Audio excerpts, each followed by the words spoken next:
Bonjour Antoine, quelle est la situation à Hong Kong en ce moment? Vous vous trouvez près d'un de ces lieux de rassemblement. Oui, exactement. Les Hongkongais ont bravé par milliers l'interdiction de manifester qui leur a été faite aujourd'hui. Je me trouve, moi, sur l'île de Hong Kong, dans le quartier de Causeway Bay. C'est un quartier habituellement très fréquenté. Ce matin, il n'y avait absolument personne. On avait l'impression que la ville était en état de siège. Et puis, sur les coups de midi, ici, les manifestants sont descendus dans la rue. Ils sont très, très nombreux. Ils sont vêtus de noir. C'est la couleur de ralliement du mouvement pro-démocratie. Ils ont des parapluies, bien sûr, comme ils en ont pris l'habitude depuis 5 ans maintenant, depuis la révolution des parapluies.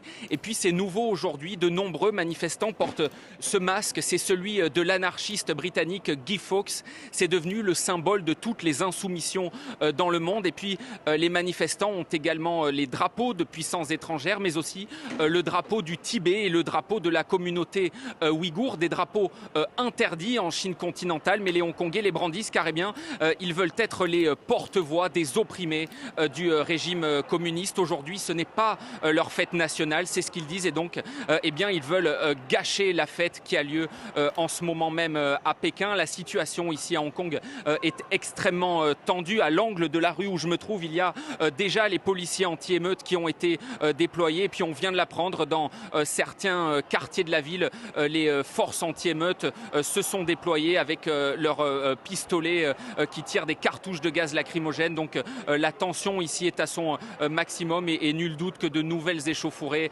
vont éclater aujourd'hui après celles de ce week-end qui ont été particulièrement violentes.